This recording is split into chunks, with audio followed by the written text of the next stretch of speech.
కానీ మార్కెట్‌లో చాలా రకాల విగ్రహాలు దొరుకుతున్నాయి. అసలు ఏ విగ్రహం పెట్టుకొని పూజ చేయాలి? ఈ యొక్క విగ్రహాల దగ్గరికొచ్చేటప్పటికి మనకి ఆగమ శాస్త్రము, అలాగే శిల్పశాస్త్రము ఇవన్నీ కూడా ఈ యొక్క విగ్రహారాధనలో మనకి విగ్రహ లక్షణము. ఇవన్నీ కూడా మనకి విగ్రహారాధనలో ప్రత్యేకంగా తెలియచేయబడినవి. అంటే విగ్రహము డొల్లగా ఉండటము, అటువంటి విగ్రహాలు ఇప్పుడు మార్కెట్‌లో చాలా ఈ యొక్క రాయల్ కలెక్షన్ అని, ఈ యొక్క 3D విగ్రహాలని, ఇటువంటి అశాస్త్రీయమైనటువంటి విగ్రహాలన్నీ కూడా ఈ మధ్య బంగారం ధరలు, వెండి ధరలు ఇవన్నీ కూడా పెరుగుతూ ఉన్న నేపథ్యంలో మనకి రకరకాల విగ్రహాలు అంటే ఎటువంటి శాస్త్ర పరిజ్ఞానం లేకుండా ఉన్నటువంటి విగ్రహాలన్నీ కూడా మనకి ఇప్పుడు మార్కెట్‌లో లభిస్తూ ఉన్నాయి. అంటే మనం మార్కెట్‌లో ఉన్నటువంటి విగ్రహాలు మనకి 3D కలెక్షన్, రాయల్ కలెక్షన్ అని చెప్పి ఇప్పుడు అనేక రకమైనటువంటి అశాస్త్రీయమైనటువంటి విగ్రహాలు వస్తూ ఉన్నాయి. అవి ఈ విధంగా ఉంటూ ఉన్నాయి.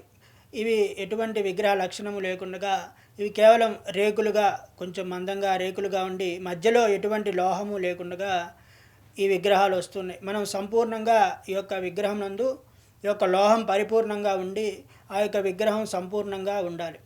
ఆ విగ్రహమునకు మళ్ళీ మంత్రశాస్త్ర ప్రకారంగా ఆ యొక్క అమ్మవారి యొక్క ముఖం గానీ, వినాయకుడి యొక్క ముఖం ఏ విధంగా ఉండాలి, అలాగే ఎటువంటి భుజములు అనగా చేతులు, కాళ్ళు ఏ విధంగా ఉండాలి, అవన్నీ సశాస్త్రీయంగా ఉన్నాయా లేవా అనేటువంటివన్నీ కూడా మనకి ఈ యొక్క ఫలితాలన్నీ కూడా చూపించడం జరుగుతుంది. అయితే ఇప్పుడు మనం లభించినటువంటి విగ్రహాలన్నీ కూడా మార్కెట్‌లో ఎటువంటివి అనగా ఇవి లోహము సంపూర్ణంగా లేకుండగా కేవలం రేకుతో మాత్రమే ఈ యొక్క విగ్రహాలు ఉంటూ ఉన్నాయి. మనం కొంచెం విగ్రహంలో పసుపు నీళ్ళు పోస్తే మీకు తెలుస్తూ ఉన్నది. ఈ యొక్క పసుపు నీళ్ళన్నీ కూడా ఈ యొక్క విగ్రహంలోకి వెళ్ళిపోతున్నాయి. ఎందుకని అనగా ఇక లోహం సంపూర్ణంగా లేదు. కేవలం రేకుగా మాత్రమే ఉన్నది. కావున ఈ యొక్క విగ్రహంలోకి మనం నీళ్లు ఎన్ని పోసినా కూడా వెళ్ళిపోతూ ఉన్నాయి.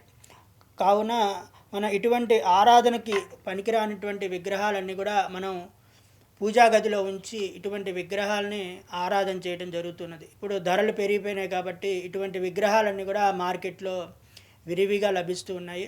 కావున ఇటువంటి అశాస్త్రీయమైనటువంటి విగ్రహాలన్నీ కూడా పూజా గదిలో ఉంచి పూజ చేయరాదు.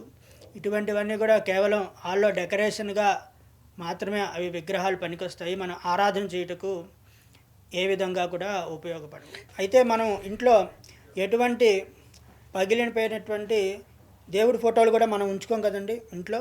కాబట్టి ఆ విధంగా ఇంట్లో పగిలిపోయినటువంటి విగ్రహాలు, విరిగిపోయినటువంటి దేవుడి ఫోటోలు అవన్నీ కూడా ఏ విధంగా అయితే మనం ఉంచుకోకూడదో